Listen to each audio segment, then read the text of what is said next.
जय माता दी। आज नवरात्रि का प्रथम दिवस है। आज हम लोग शुरू करेंगे श्री दुर्गा सप्तशती का पाठ।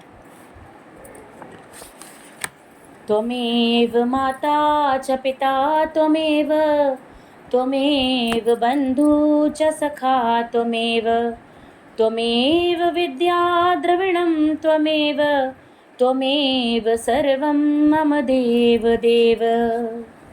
सबसे पहले हम लोग पढ़ेंगे अथर्गला स्तोत्रम। ओम चंडिका देवी को नमस्कार है। मार्कंडेय जी कहते हैं, जयंती मंगला काली भद्रकाली कपालिनी दुर्गा क्षमा शिवा धात्री स्वाहा और स्वधा। इन सबसे उत्कृष्ट एवं विजयशालिनी, जो अपने भक्तों के जन्म मरण आदि संसार बंधन को दूर करती हैं, उन मोक्षदायिनी मंगलमयी देवी का नाम मंगला है। जो प्रलय काल में संपूर्ण सृष्टि को अपना ग्रास बना लेती हैं, वो काली हैं। जो अपने भक्तों को देने के लिए ही भद्र सुख किंवा मंगल स्वीकार करती हैं, वह भद्रकाली हैं।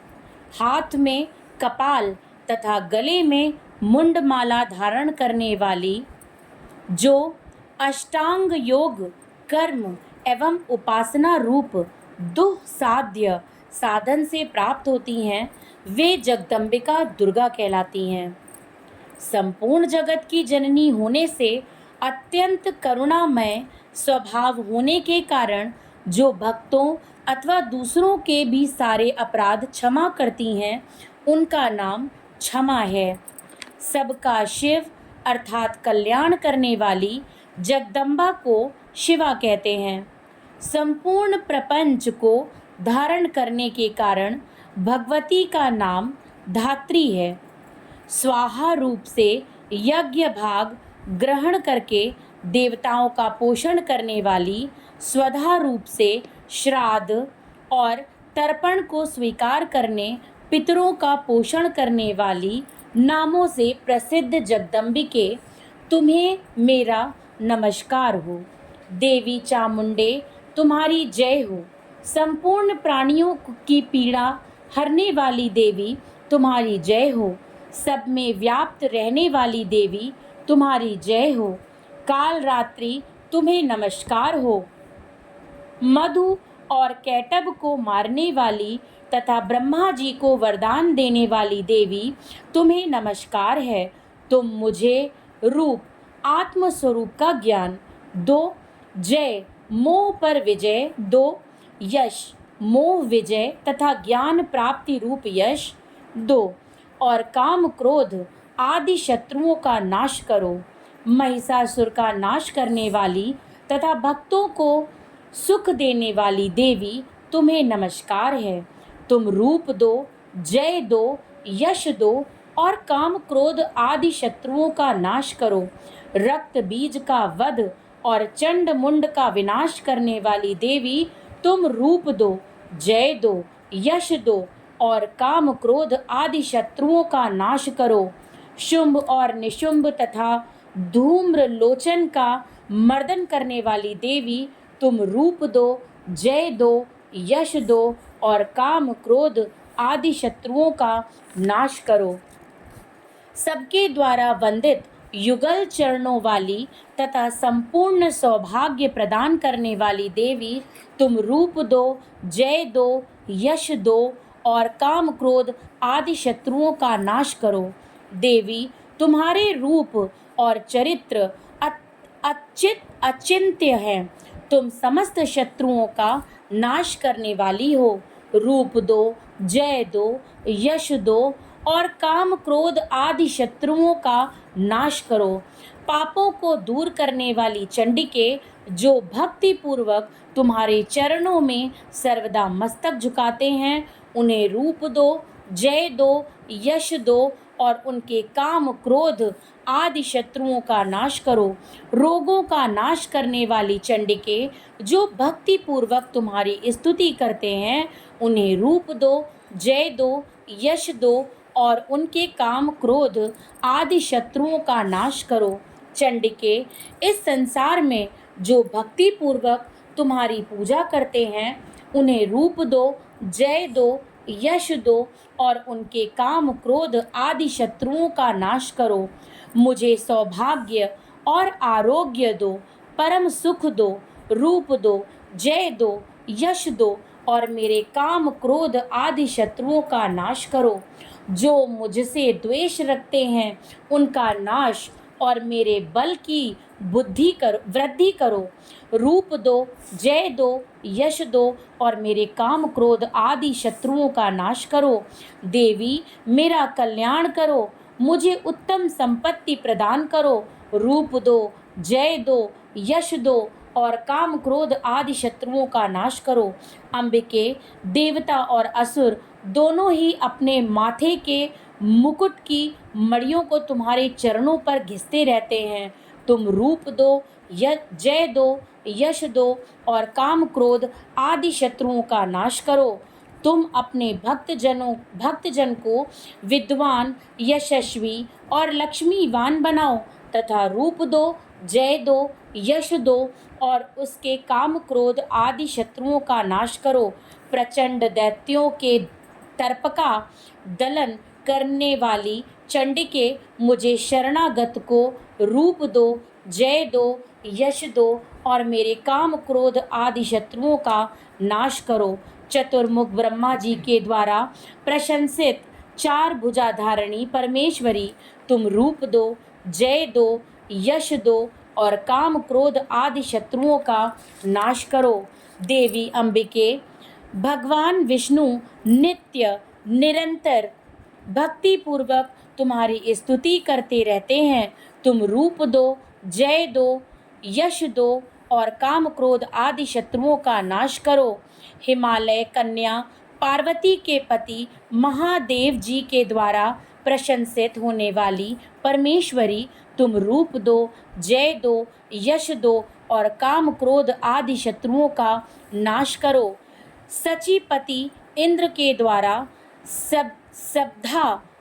शब्दावत से पूजित होने वाली परमेश्वरी, तुम रूप दो, जय दो, यश दो और काम क्रोध आदि शत्रुओं का नाश करो। प्रचंड भुज दंडों वाले दैत्यों का घमंड चूर करने वाली देवी, तुम रूप दो, जय दो, यश दो और काम क्रोध आदि शत्रुओं का नाश करो। देवी अंबिके, तुम अपने भक्तों को सदा असीम आनंद प्रदान करती रहती हो। मुझे रूप दो, जय दो, यश दो और मेरे काम क्रोध आदि शत्रुओं का नाश करो। मन की इच्छा के अनुसार चलने वाली मनोहर पत्नी प्रदान करो, जो दुर्गम संसार सागर से तारने वाली तथा उत्तम कुल में उत्पन्न हुई हो।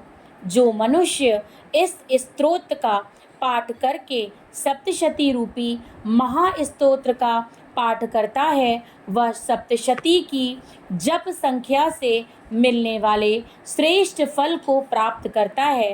साथ ही वह प्रचुर संपत्ति भी प्राप्त कर लेता है।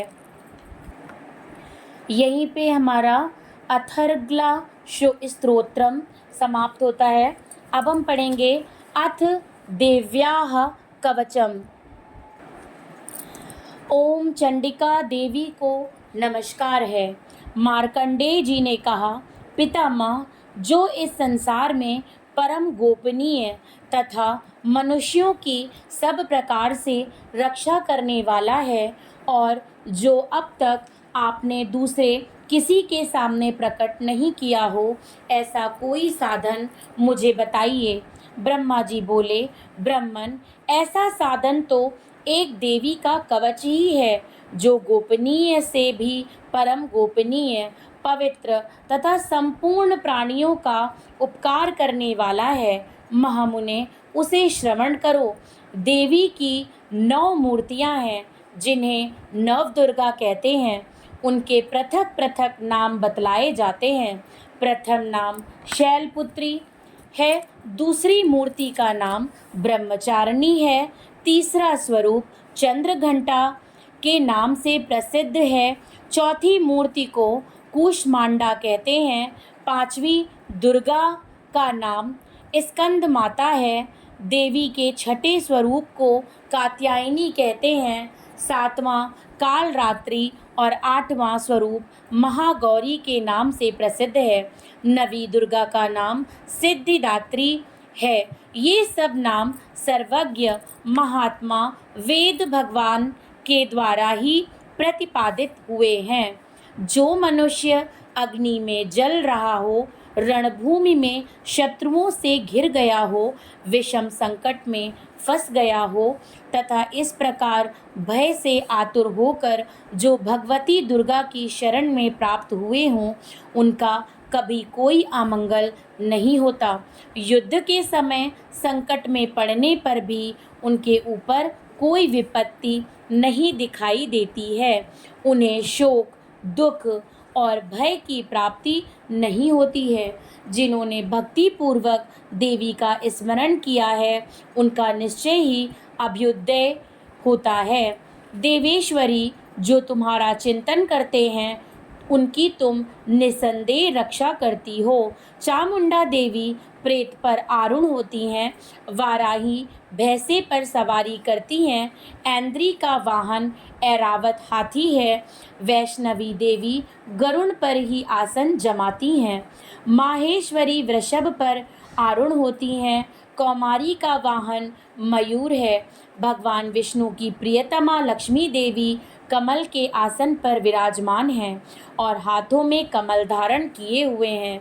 वृषभ पर आरूढ़ ईश्वरी देवी ने श्वेत रूप धारण कर रखा है।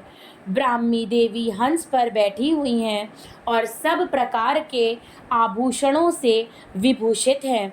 इस प्रकार ये सभी माताएं और सब प्रकार की योग शक्तियों से संपन्न हैं।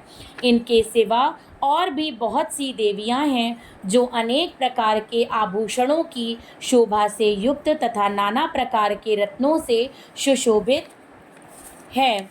ये संपूर्ण देवियां क्रोध में भरी हुई हैं और भक्तों की रक्षा के लिए रथ पर बैठी दिखाई देती हैं।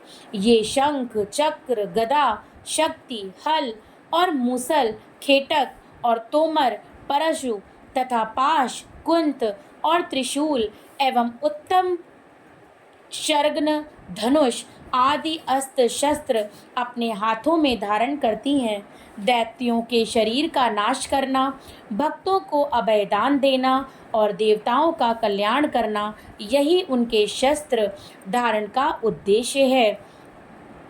कवच आरंभ करने के पहले इस प्रकार प्रार्थना करनी चाहिए सभी को। महान रौद्र रूप, अत्यंत घोर पराक्रम, महान बल और महान उत्साह वाली देवी, तुम महान भय का नाश करने वाली हो। तुम्हें नमस्कार है। तुम्हारी ओर देखना भी कठिन है। शत्रुओं का भय बढ़ाने वाली जगदम्बिके, मेरी रक्षा करो। पूर्व दिशा में ऐन्द्री यानी कि इंद्र शक्ति, मेरी रक्षा करो। अग्निकोण में अग्नि शक्ति, दक्षिण दिशा में वाराही तथा नैऋत्य कोण में खड्ग धारणी मेरी रक्षा करें। पश्चिम दिशा में वारुणी और वाव्य कोण में मृग पर सवारी करने वाली देवी मेरी रक्षा करें। उत्तर दिशा में कौमारी और ईशान कोण में शूल धारणी देवी रक्षा करें। ब्रह्माणी, तुम ऊपर की ओर से मेरी रक्षा करो और वैष्णवी देवी नीचे की ओर से मेरी रक्षा करें। इसी प्रकार शव को अपना वाहन बनाने वाली चामुंडा देवी दसों दिशाओं में मेरी रक्षा करें। जया आगे से और विजया पीछे की ओर से मेरी रक्षा करें। वाम भाग में अजिता और दक्षिण भाग में अपराजिता रक्षा करें। उद्योतिनी शिखा की रक्षा करें। उमा मेरे मस्तक पर विराजमान होकर रक्षा करें। ललाट में मालाधरी रक्षा करें और यशस्विनी देवी मेरी भौहों का संरक्षण करें। भौहों के मध्य भाग में त्रिनेत्रा और नथुनों की यम घंटा देवी रक्षा करें। दोनों नेत्रों के मध्य भाग में शंखनी और कानों में द्वारवासिनी रक्षा करें। कालिका देवी कपोलों की तथा भगवती शांकरी कानों के मूल भाग की रक्षा करें। नासिका में सुगंधा और ऊपर के ओठ में चर्चिका देवी रक्षा करें। नीचे के ओठ में अमृत कला तथा जिह्वा में सरस्वती देवी रक्षा करें। कौमारी दांतों की और चंडिका कंठ प्रदेश की रक्षा करें। चित्र घंटा गले की घांटी की और महामाया तालु में रहकर रक्षा करें। कामाक्षी ठोड़ी की और सर्वमंगला मेरी वाणी की रक्षा करें। भद्रकाली ग्रीवा में और धनुर्धरी पृष्ठवंश यानी कि मेरुदंड में रहकर रक्षा करें। कंठ के बाहरी भाग में नीलग्रीवा और कंठ की नली में नलकूबरी रक्षा करें। दोनों कंधों में खड़ंगनी और मेरी दोनों भुजाओं की वज्रधारिणी रक्षा करें। दोनों हाथों में दंडनी और अंगुलियों में अंबिका रक्षा करें। शूलेश्वरी नखों की रक्षा करें। कुलेश्वरी कुक्षी यानी कि पेट में रहकर रक्षा करें। महादेवी दोनों स्तनों की और शोक विनाशिनी देवी मन की रक्षा करें। ललिता देवी हृदय में और शूलधारिणी उदर में रहकर रक्षा करें। नाभि में कामिनी और गुहा भाग की गुहेश्वरी रक्षा करें। पूतना और कामिका लिंग की और महिषवाहिनी गुदा की रक्षा करें।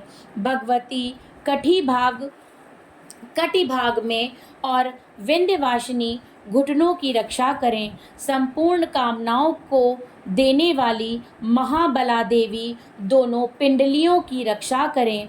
नारसिंही दोनों घुटियों की और तेजसी देवी दोनों चरणों की पृष्ठभाग की रक्षा करें। श्रीदेवी पैरों की अंगुलियों में और तलवासिनी पैरों के तलवों में रहकर रक्षा करें। अपनी दाढ़ों के कारण भयंकर दिखाई देने वाली दंष्ट्राकराली देवी नखों की और ऊर्ध्वकेशिनी देवी केशों की रक्षा करें। रोमावलियों के छिद्रों में कौबेरी और त्वचा की वागीश्वरी देवी रक्षा करें। पार्वती देवी रक्त मज्जा वसा मांस हड्डी और मेद की रक्षा करें। आंतों की कालरात्रि और पित्त की मुकुटेश्वरी रक्षा करें। मूलाधार आदि कमल केशों में पद्मावती देवी और कफ में चूड़ामणि देवी स्थित होकर रक्षा करें। नख के तेज की ज्वालामुखी रक्षा करें, जिसका किसी भी अस्त्र से भेदन नहीं हो सकता। वह अभेद्या देवी शरीर की समस्त संधियों में रहकर रक्षा करें। ब्रह्माणी आप मेरे वीर की रक्षा करें। छत्रेश्वरी छाया की तथा धर्मधारिणी देवी मेरे अहंकार मन और बुद्धि की रक्षा करें। हाथ में वज्र धारण करने वाली वज्र हस्ता देवी मेरे प्राण अपान व्यान उदान और समान वायु की रक्षा करें। कल्याण से शोभित होने वाली भगवती कल्याण शोभना मेरे प्राण की रक्षा करें। रस रूप गंध शब्द और स्पर्श इन विषयों का अनुभव करते समय योगिनी देवी रक्षा करें तथा सत्व गुण रजोगुण और तमोगुण की रक्षा सदा नारायणी देवी करें। वाराही आयु की रक्षा करें। वैष्णवी धर्म की रक्षा करें तथा चक्रिणी यानी कि चक्र धारण करने वाली देवी यश कीर्ति लक्ष्मी धन तथा विद्या की रक्षा करें। इंद्राणी आप मेरे गोत्र की रक्षा करें। चंडिके तुम मेरे पशुओं की रक्षा करो। महालक्ष्मी पुत्रों की रक्षा करें और भैरवी पत्नी की रक्षा करें। मेरे पथ की सुपथा तथा मार्ग की क्षेम करी रक्षा करें। राजा के दरबार में महालक्ष्मी रक्षा करें तथा सब ओर व्याप्त रहने वाली विजया देवी संपूर्ण भयों से मेरी रक्षा करें। देवी, जो स्थान कवच में नहीं कहा गया है अतएव रक्षा से रहित है, वह सब तुम्हारे द्वारा सुरक्षित हो, क्योंकि तुम विजयशालिनी और पापनाशिनी हो। यदि अपने शरीर का भला चाहे तो मनुष्य बिना कवच के कहीं एक पग भी न जाए। कवच का पाठ करके ही यात्रा करे। कवच के द्वारा सब ओर से सुरक्षित मनुष्य जहाँ जहाँ भी जाता है वहाँ वहाँ उसे धन लाभ होता है तथा संपूर्ण कामनाओं की सिद्धि करने वाली विजय की प्राप्ति होती है। वह जिस जिस अभीष्ट वस्तु का चिंतन करता है उसको निश्चय ही प्राप्त कर लेता है। वह पुरुष इस पृथ्वी पर तुलना रहित महान ऐश्वर्य का भागी होता है। कवच से सुरक्षित मनुष्य निर्भय हो जाता है। युद्ध में उसकी पराजय नहीं होती तथा वह तीनों लोकों में पूजनीय होता है। देवी का यह कवच देवताओं के लिए भी दुर्लभ है। जो प्रतिदिन नियम पूर्वक तीनों संध्याओं के समय श्रद्धा के साथ इसका पाठ करता है उसे देवी कला प्राप्त होती है तथा वह तीनों लोकों में कहीं भी पराजित नहीं होता।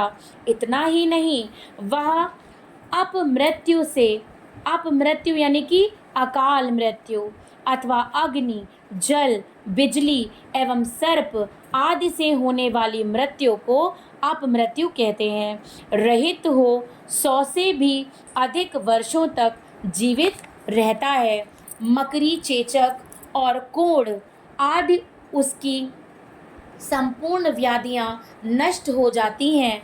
कनेर, भांग, अफीम, धतूरे आदि का स्थावर विष, सांप और बिच्छू आदि के काटने से चढ़ा हुआ जंगम विष तथा अहिफेन और तेल के संयोग आदि से बनने वाला कृत्रिम विष, ये सभी प्रकार के विष दूर हो जाते हैं, उनका कोई असर नहीं होता। इस पृथ्वी पर मारण, मोहन आदि जितने अभिचारिक प्रयोग होते हैं तथा इस प्रकार के जितने मंत्र यंत्र होते हैं वे सब इस कवच को हृदय में धारण कर लेने पर उस मनुष्य को देखते ही नष्ट हो जाते हैं। ये ही नहीं, पृथ्वी पर विचरने वाले ग्राम देवता, आकाशचारी, देव विशेष, जल के संबंध से प्रकट होने वाले गण, उपदेश मात्र से सिद्ध होने वाले निम्न कोटि के देवता, अपने जन्म के साथ प्रकट होने वाले देवता, कुल देवता, माला यानी कि कंठमाला आदि, डाकनी, शाकनी, अंतरिक्ष में विचरने वाली अत्यंत बलवती भयानक डाकनियाँ, ग्रह, भूत, पिशाच, यक्ष, गंधर्व, राक्षस, ब्रह्म राक्षस, बेताल, कूष्मांड और भैरव आदि अनिष्टकारक देवता भी हृदय में कवच धारण किए रहने पर उस मनुष्य को देखते ही भाग जाते हैं। कवचधारी पुरुष को राजा से सम्मान वृद्धि प्राप्त होती है। यह कवच मनुष्य के तेज की वृद्धि करने वाला और उत्तम है। कवच का पाठ करने वाला मनुष्य अपनी कीर्ति से विभूषित भूतल पर अपने सुयश के साथ साथ वृद्धि को प्राप्त होता है। जो पहले कवच का पाठ करके उसके बाद सप्तशती चंडी का पाठ करता है उसकी जब तक वन, पर्वत और काननों सहित यह पृथ्वी टिकी रहती है तब तक यहाँ पुत्र, पौत्र आदि संतान परंपरा बनी रहती है। फिर देह का अंत होने पर वह पुरुष भगवती महामाया के प्रसाद से उस नित्य परम पद को प्राप्त होता है जो देवताओं के लिए भी दुर्लभ है। वह सुंदर दिव्य रूप धारण करता है और कल्याणमय शिव के साथ आनंद का भागी होता है। यहीं पे देव्याः कवचम समाप्त होता है। इसके बाद हम पढ़ेंगे अथ कीलकम का पाठ। ओम चंडिका देवी को नमस्कार है। मार्कंडेय जी कहते हैं, विशुद्ध ज्ञान ही जिनका शरीर है, तीनों वेद ही जिनके तीन दिव्य नेत्र हैं, जो कल्याण प्राप्ति के हेतु हैं तथा अपने मस्तक पर अर्धचंद्र का मुकुट धारण करते हैं, उन भगवान शिव को नमस्कार है। मंत्रों का जो अभिकीलक है, अर्थात मंत्रों की सिद्धि में विघ्न उपस्थित करने वाले शाप रूपी कीलक का जो निवारण करने वाला है, उस सप्तशती स्तोत्र को संपूर्ण रूप से जानना चाहिए और जानकर उसकी उपासना करनी चाहिए। यद्यपि सप्तशती के अतिरिक्त अन्य मंत्रों के जप में भी जो निरंतर लगा रहता है, वह भी कल्याण का भागी होता है। उसके भी उच्चाटन आदि कर्म सिद्ध होते हैं तथा उसे भी समस्त दुर्लभ वस्तुओं की प्राप्ति हो जाती है। तथापि जो अन्य मंत्रों का जप ना करके केवल इस सप्तशती नामक स्तोत्र से ही देवी की स्तुति करते हैं, उन्हें स्तुति मात्र से ही सच्चिदानंद स्वरूप रूपिणी देवी सिद्धि हो जाती हैं। उन्हें अपने कार्य की सिद्धि के लिए मंत्र, औषधि तथा अन्य किसी साधन के उपयोग की आवश्यकता नहीं रहती। बिना जप के ही उनके उच्चाटन आदि समस्त आभिचारिक कर्म सिद्ध हो जाते हैं। इतना ही नहीं, उनकी संपूर्ण अभीष्ट वस्तुएं भी सिद्ध होती हैं। लोगों के मन में यह शंका थी कि जब केवल सप्तशती की उपासना से अथवा सप्तशती को छोड़कर अन्य मंत्रों की उपासना से भी समान रूप से सब कार्य सिद्ध होते हैं, तब इसमें श्रेष्ठ कौन सा साधन है? लोगों की इस शंका को सामने रखकर भगवान शंकर ने अपने पास आए हुए जिज्ञासुओं को समझाया कि यह सप्तशती नामक संपूर्ण स्तोत्र ही सर्वश्रेष्ठ एवं कल्याणमय है। तदंतर भगवती चंडिका के सप्तशती नामक स्तोत्र को महादेव जी ने गुप्त कर दिया। सप्तशती के पाठ से जो पुण्य प्राप्त होता है, उसकी कभी समाप्ति नहीं होती, किंतु अन्य मंत्रों के जप जन्य पुण्य की समाप्ति हो जाती है। अतः भगवान शिव ने अन्य मंत्रों की अपेक्षा जो सप्तशती की ही श्रेष्ठता का निर्णय किया, उसे यथार्थ ही जानना चाहिए। अन्य मंत्रों का जप करने वाला पुरुष भी यदि सप्तशती के स्तोत्र और जप का अनुष्ठान कर ले, तो वह भी पूर्ण रूप से ही कल्याण का भागी होता है। इसमें तनिक भी संदेह नहीं है। जो साधक कृष्ण पक्ष की चतुर्दशी अथवा अष्टमी को एकाग्रचित होकर भगवती की सेवा में अपना सर्वस्व समर्पित कर देता है और फिर उसे प्रसाद रूप से ग्रहण करता है, उसी पर भगवती प्रसन्न होती है, अन्यथा उनकी प्रसन्नता नहीं प्राप्त होती। इस प्रकार सिद्धि के प्रतिबंधक रूप कीलक के द्वारा महादेव जी ने इस स्तोत्र को कीलित कर रखा है, जो पूर्वोक्त रीति से निष्कीलन करके इस सप्तशती स्तोत्र का प्रतिदिन स्पष्ट उच्चारण पूर्वक पाठ करता है, वह मनुष्य सिद्ध हो जाता है, वही देवी का पार्षद होता है और वही गंधर्व भी होता है।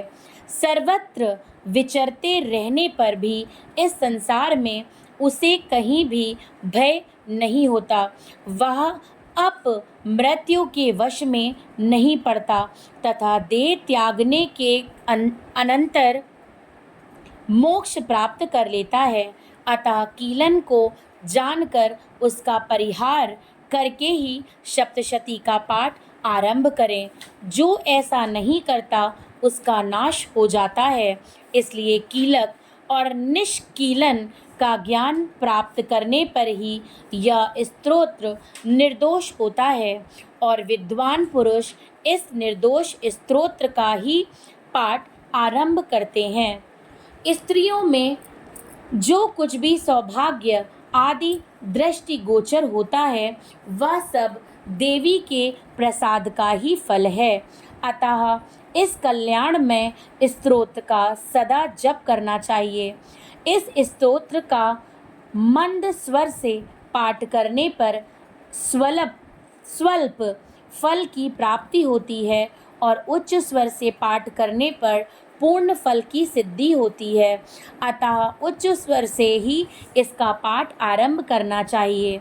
जिनके प्रसाद से ऐश्वर्य, सौभाग्य, आरोग्य, संपत्ति, शत्रुनाश तथा परम मोक्ष की भी सिद्धि होती है, उन कल्याणमयी जगदम्बा की स्तुति मनुष्य क्यों नहीं करते। यहाँ पे हमारा कीलकम समाप्त होता है। अब हम दुर्गा सप्तशती का प्रथम पाठ शुरू करेंगे। प्रथमो अध्यायः। प्रथम चरित्र के ब्रह्मा ऋषि, महाकाली देवता, गायत्री, छंद, नंदा, शक्ति, रक्तदंतिका, बीज, अग्नि तत्व और ऋग्वेद स्वरूप हैं। श्री महाकाली देवता की प्रसन्नता के लिए प्रथम चरित्र के जप में विनियोग किया जाता है। भगवान विष्णु के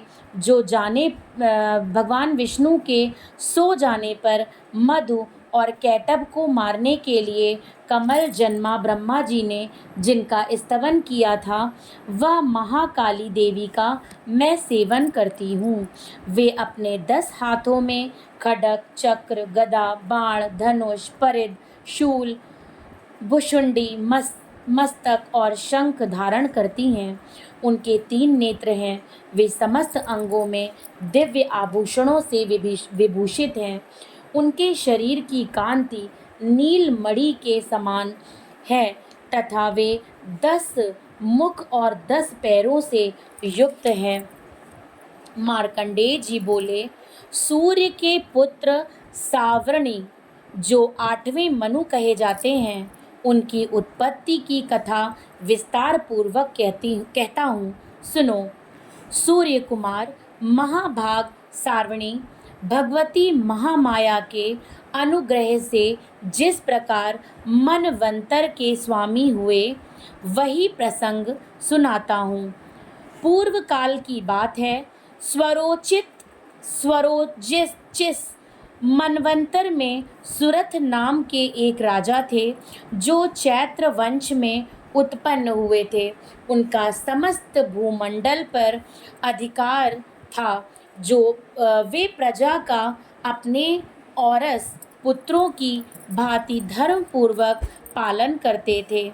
तो भी उस समय कोला विंध्यवसनी नाम के क्षत्रिय उनके शत्रु हो गए। राजा सुरथ की दंड नीति बड़ी प्रबल थी। उनका शत्रुओं के साथ संग्राम हुआ। यद्यपि कोला विंध्यवंशी संख्या में कम थे, तो भी राजा सुरथ युद्ध में उनसे परास्त हो गए। तब वे युद्ध भूमि से अपने नगर को लौट आए और केवल अपने देश के राजा होकर रहने लगे। समूची पृथ्वी से अब उनका अधिकार जाता रहा, किंतु वहाँ भी उन प्रबल शत्रुओं ने उस समय महाभाग राजा सुरथ पर आक्रमण कर दिया। राजा का बल क्षीण हो चला था, इसलिए उनके दुष्ट, बलवान एवं दुरात्मा मंत्रियों ने वहाँ उनकी राजधानी में भी राजकीय सेना और खजाने को हथिया लिया। सुरथ का प्रभुत्व नष्ट हो चुका था, इसलिए वे शिकार खेलने के बहाने घोड़े पर सवार हो वहां से अकेले ही एक घने जंगल में चले गए। वहां उन्होंने विप्रवर मेधा मुनि का आश्रम देखा, जहां कितने ही हिंसक जीव अपनी स्वाभाविक हिंसा वृत्ति छोड़कर परम शांत भाव से रहते थे। मुनि के बहुत से शिष्य उस वन की शोभा बढ़ा रहे थे। वहां जाने पर मुनि ने उनका सत्कार किया और वे उन मुनि श्रेष्ठ के आश्रम पर इधर उधर विचरते हुए रहे कुछ काल तक रहे। फिर ममता से आकृष्ट चित्त होकर वहाँ इस प्रकार चिंता करने लगे, पूर्व काल में मेरे पूर्वजों ने जिसका पालन किया था वही नगर आज मुझसे रहित है। पता नहीं मेरे दुराचारी भृत्यगण उसकी धर्मपूर्वक रक्षा करते हैं या नहीं। जो सदा मद की वर्षा करने वाला और शूरवीर था, वह मेरा प्रधान हाथी अब शत्रुओं के अधीन होकर न जाने किन भोगों को भोगता होगा। जो लोग मेरी कृपा, धन और भोजन पाने से सदा मेरे पीछे पीछे चलते थे, वे निश्चय ही अब दूसरे राजाओं का अनुसरण करते होंगे। उन अपव्ययी लोगों के द्वारा सदा खर्च होते रहने के कारण अत्यंत कष्ट से जमा किया हुआ मेरा वह खजाना खाली हो जाएगा। ये तथा और भी कई बातें राजा सुरथ निरंतर सोचते रहते थे। एक दिन उन्होंने वहाँ विप्रवर मेधा के आश्रम के निकट एक वैश्य को देखा और उससे पूछा, भाई तुम कौन हो? यहाँ तुम्हारे आने का क्या कारण है? तुम क्यों शोकग्रस्त और अनमने से दिखाई देते हो? राजा सुरथ का यह प्रेम पूर्वक कहा हुआ वचन सुनकर वैश्य ने विनीत भाव से उन्हें प्रणाम करके कहा। वैश्य बोला, राजन, मैं धनियों के कुल में उत्पन्न एक वैश्य हूँ। मेरा नाम समाधि है। मेरे दुष्ट स्त्री पुत्रों ने धन के लोभ से मुझे घर से बाहर निकाल दिया है। मैं इस समय धन, स्त्री और पुत्रों से वंचित हूँ। मेरे विश्वसनीय बंधुओं ने मेरा ही धन लेकर मुझे दूर कर दिया, इसलिए दुखी होकर मैं वन में चला आया हूँ। यहाँ रहकर मैं इस बात को नहीं जानता कि मेरे पुत्रों की, स्त्री की और स्वजनों की कुशल है या नहीं। इस समय घर में वे कुशल से रहते हैं अथवा उन्हें कोई कष्ट है। वे मेरे पुत्र कैसे हैं? क्या वे सदाचारी हैं अथवा दुराचारी हो गए हैं? राजा ने पूछा। जिन लोभी स्त्री पुत्र आदि ने धन के कारण तुम्हें घर से निकाल दिया, उनके प्रति तुम्हारे चित्त में इतना स्नेह का बंधन क्यों है? वैश्य बोला, आप मेरे विषय में जैसी बात कहते हैं वह सब ठीक है, किंतु क्या करूं? मेरा मन निष्ठुरता नहीं धारण करता। जिन्होंने धन के लोभ में पढ़कर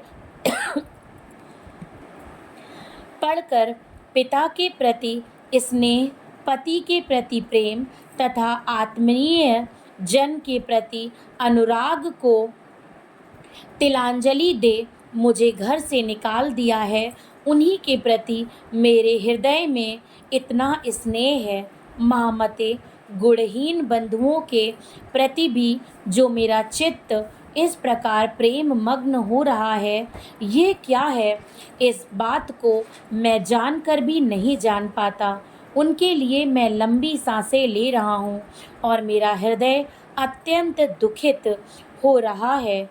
उन लोगों में प्रेम का सर्वथा अभाव है, तो भी उनके प्रति जो मेरा मन निष्ठुर नहीं हो पाता, इसके लिए मैं क्या करूं? मार्कंडेय जी कहते हैं, ब्रह्मन, तदंतर राजाओं में श्रेष्ठ सुरथ और वह समाधि नामक वैश्य दोनों साथ साथ मेधा मुनि की सेवा में उपस्थित हुए और उनके साथ यथा योग्य न्यायानुकूल विनयपूर्ण बर्ताव करके बैठे। तत्पश्चात वैश्य और राजा ने कुछ वार्तालाप आरंभ किया। राजा ने कहा, भगवन, मैं आपसे एक बात पूछना चाहता हूँ, उसे बताइए। मेरा चित्त अपने अधीन न होने के कारण वह बात मेरे मन को बहुत दुख देती है जो राज्य मेरे हाथ से चला गया उसमें और उसके संपूर्ण अंगों में मेरी ममता बनी हुई है। मुनि श्रेष्ठ, यह जानते हुए भी कि वह अब मेरा नहीं है, अज्ञानी की भांति मुझे उसके लिए दुख होता है। ये क्या है? इधर यह वैश्य भी घर से अपमानित होकर आया है। इसके पुत्र, स्त्री और भृत्यों ने इसे छोड़ दिया है। स्वजनों ने भी इसका परित्याग कर दिया है, तो भी यह उनके प्रति अत्यंत हार्दिक स्नेह रखता है। इस प्रकार यह तथा मैं दोनों ही बहुत दुखी हैं। जिसमें प्रत्यक्ष दोष देखा गया है, उस विषय के लिए भी हमारे मन में ममता जनित आकर्षण पैदा हो रहा है। महाभाग, हम दोनों समझदार हैं, तो भी हम में जो मोह पैदा हुआ है, ये क्या है? विवेक शून्य पुरुष की भांति मुझ में और इसमें भी यह मूढ़ता प्रत्यक्ष दिखाई देती है। ऋषि बोले, महाभाग, विषय मार्ग का ज्ञान सब जीवों को है। इसी प्रकार विषय भी सबके लिए अलग अलग हैं। कुछ प्राणी दिन में नहीं देखते और दूसरे रात में ही नहीं देखते, तथा कुछ जीव ऐसे हैं जो दिन और रात्रि में भी बराबर ही देखते हैं। ये ठीक है कि मनुष्य समझदार होते हैं, किंतु केवल वे ही ऐसे नहीं होते। पशु, पक्षी और मृग आदि सभी प्राणी समझदार होते हैं। मनुष्यों की समझ भी वैसी ही होती है जैसी उन मृग और पक्षियों की होती है, तथा जैसी मनुष्यों की होती है वैसी ही उन मृग, पक्षी आदि की होती है। यह तथा अन्य बातें भी प्रायः दोनों में समान ही हैं। समझ होने पर भी इन पक्षियों को तो देखो, ये स्वयं भूख से पीड़ित होते हुए भी मोहवश बच्चों की चोंच में कितने चाव से अन्न के दाने डाल रहे हैं। नरश्रेष्ठ, क्या तुम नहीं देखते कि ये मनुष्य समझदार होते हुए भी लोभवश अपने किए हुए उपकार का बदला पाने के लिए पुत्रों की अभिलाषा करते हैं? यद्यपि उन सब में समझ की कमी नहीं है, तथापि वे संसार की स्थिति यानी कि जन्म मरण की परंपरा बनाए रखने वाले भगवती महामाया के प्रभाव द्वारा ममतामय भंवर से युक्त मोह के गहरे गर्त में गिराए गए हैं। इसलिए इसमें आश्चर्य नहीं करना चाहिए। जगदीश्वर भगवान विष्णु की योग निद्रा रूपा जो भगवती महामाया हैं, उन्हीं से यह जगत मोहित हो रहा है। वे भगवती महामाया देवी ज्ञानियों की भी चित्त को बलपूर्वक खींचकर मोह में डाल देती हैं। वे ही इस संपूर्ण चराचर जगत की सृष्टि करती हैं, तथा वे ही प्रसन्न होने पर मनुष्यों को मुक्ति के लिए वरदान देती हैं। वे ही परा विद्या, संसार बंधन और मोक्ष की हेतुभूता सनातनी देवी तथा संपूर्ण ईश्वरों की भी आधीश्वरी हैं। राजा ने पूछा, भगवन, जिन्हें आप महामाया कहते हैं, वे देवी कौन हैं? ब्राह्मण, उनका आविर्भाव कैसे हुआ तथा उनके चरित्र कौन कौन हैं?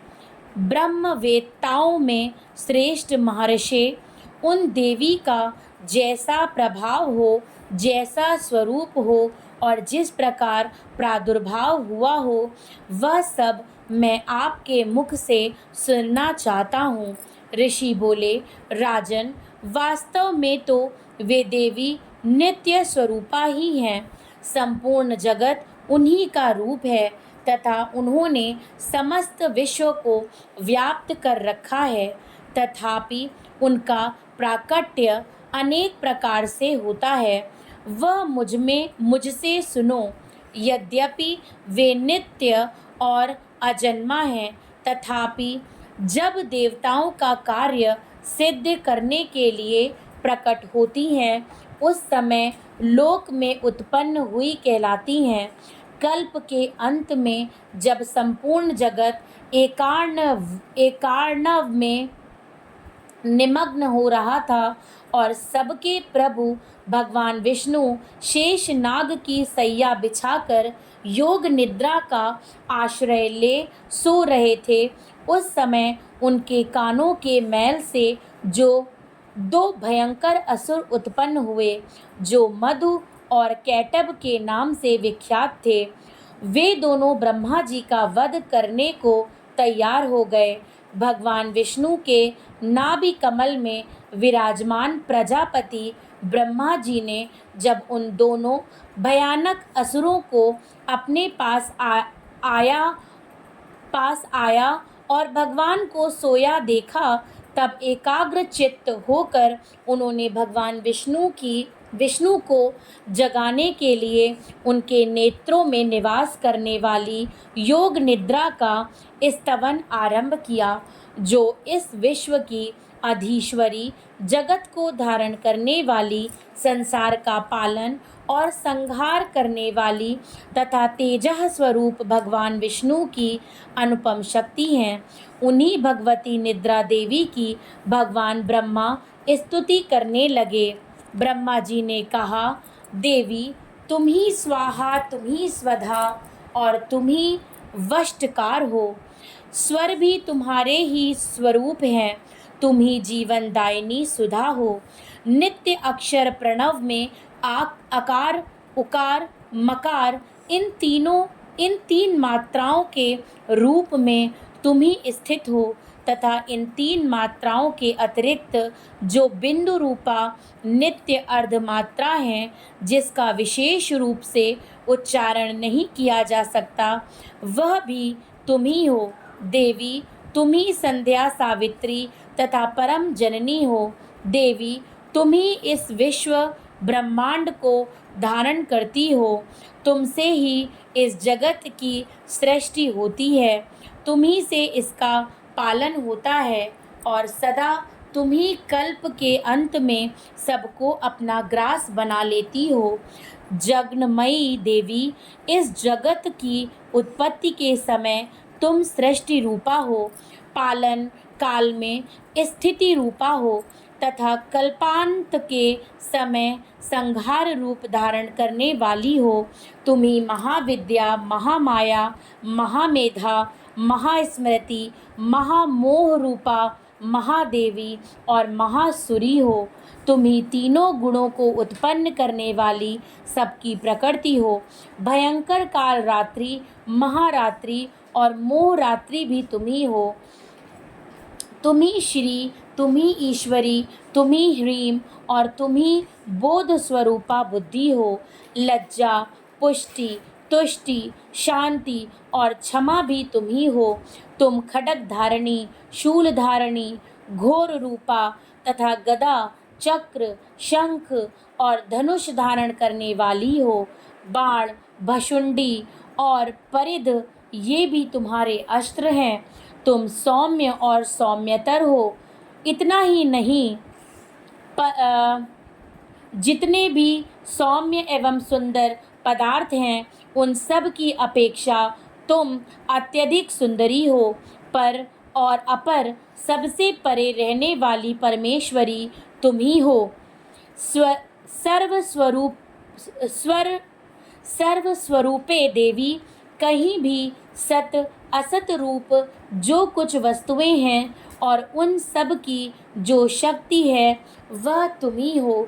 ऐसी अवस्था में तुम्हारी स्तुति क्या हो सकती है जो इस जगत की सृष्टि, पालन और संहार करते हैं। उन भगवान को भी जब तुमने निद्रा के अधीन कर दिया है, अब तुम्हारी स्तुति करने में यहाँ कौन समर्थ हो सकता है। मुझको, भगवान शंकर को तथा भगवान विष्णु को भी तुमने ही शरीर धारण कराया है, अतः तुम्हारी स्तुति करने की शक्ति किसमें है।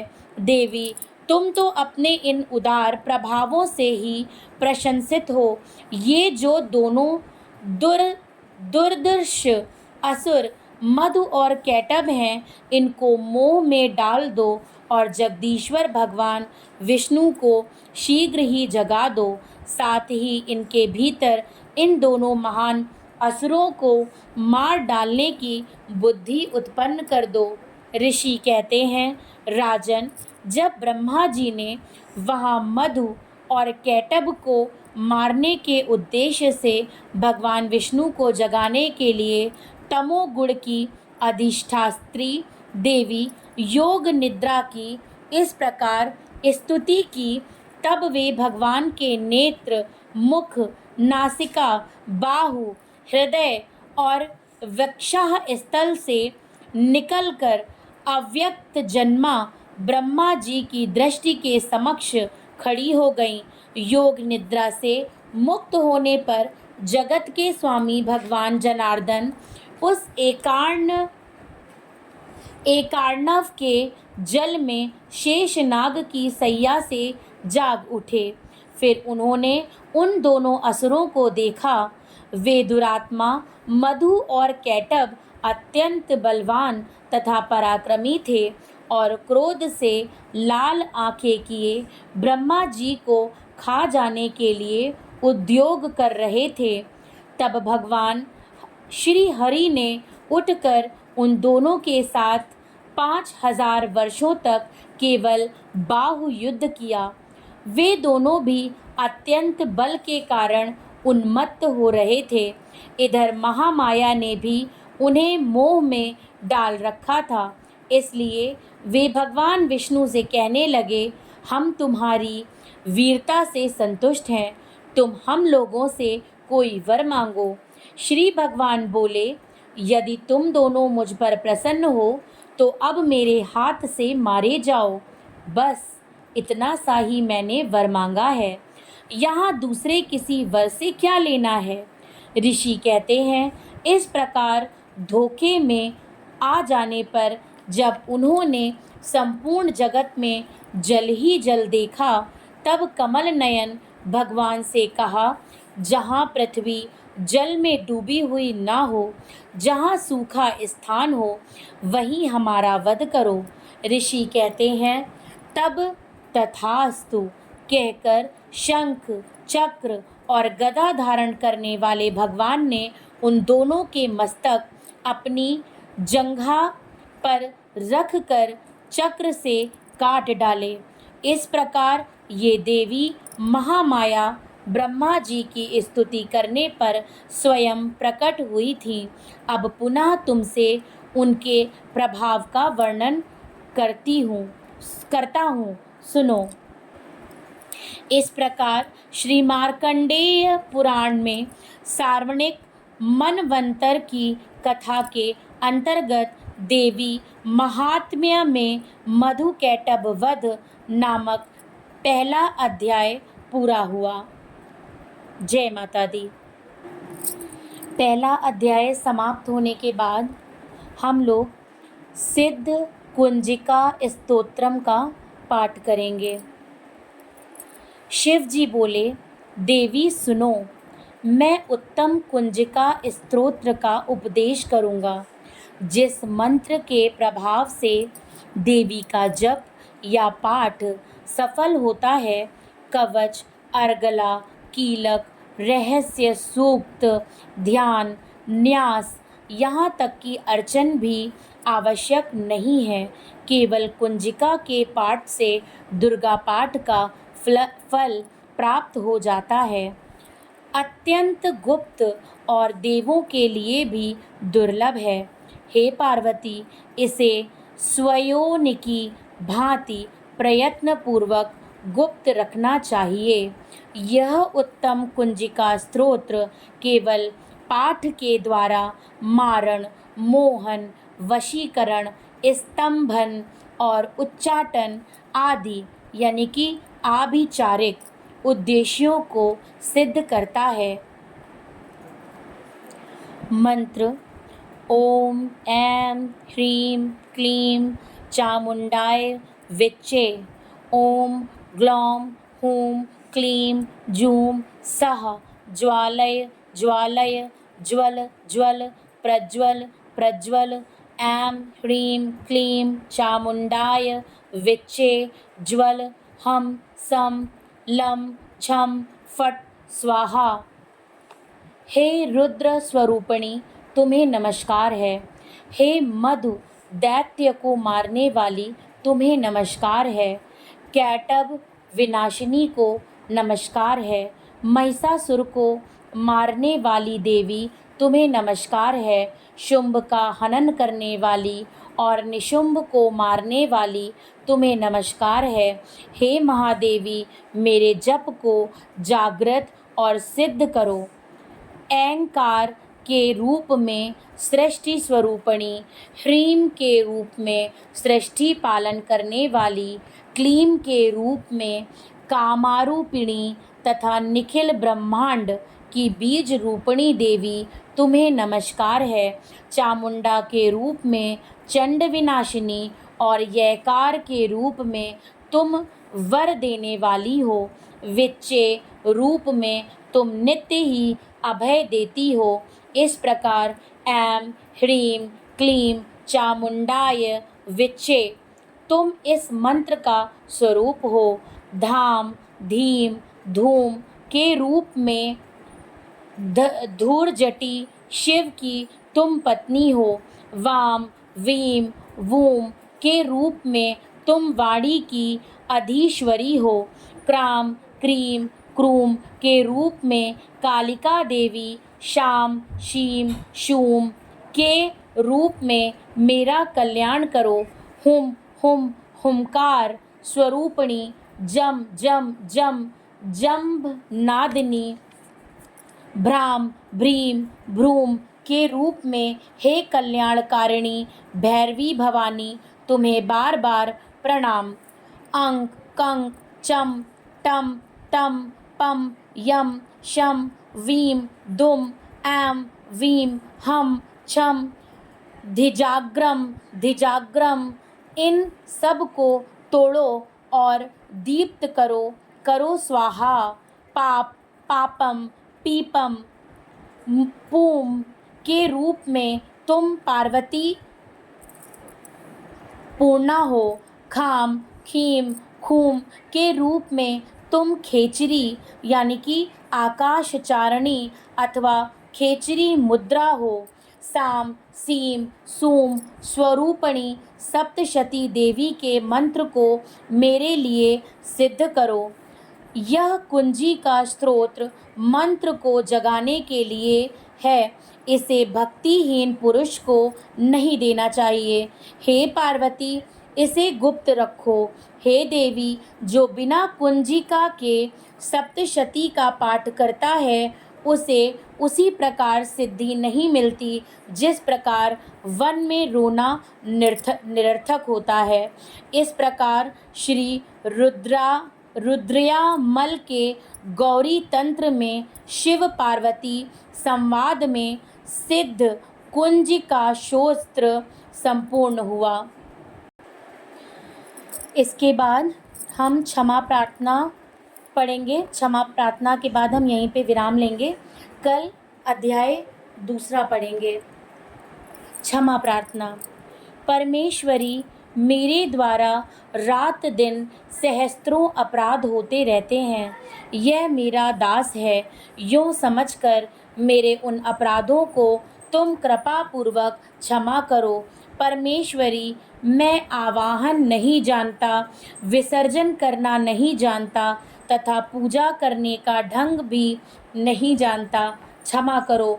देवी सुरेश्वरी, मैंने जो मंत्रहीन, क्रियाहीन और भक्तिहीन पूजन किया है वह सब आपकी कृपा से पूर्ण हो। सैकड़ों अपराध करके भी जो तुम्हारी शरण में जा जगदम्ब कहकर पुकारता है उसे वह गति प्राप्त होती है जो ब्रह्मादि देवताओं के लिए भी सुलभ नहीं है। जगदम्बिके, मैं अपराधी हूँ, किंतु तुम्हारी शरण में आया हूँ। इस समय दया का पात्र हूँ, तुम जैसा चाहो वैसा करो। देवी परमेश्वरी, अज्ञान से, भूल से अथवा बुद्धि भ्रांत होने के कारण मैंने जो न्यूनता या अधिकता कर दी हो वह सब क्षमा करो और प्रसन्न हो। सच्चिदानंद स्वरूपा परमेश्वरी, जगन्न माता कामेश्वरी, तुम प्रेम पूर्वक मेरी यह पूजा स्वीकार करो और मुझ पर प्रसन्न रहो। देवी सुरेश्वरी, तुम गोपनीय से भी गोपनीय वस्तु की रक्षा करने वाली हो। मेरे निवेदन किए हुए इस जप को ग्रहण करो, तुम्हारी कृपा से मुझे सिद्धि प्राप्त हो। जय माता दी।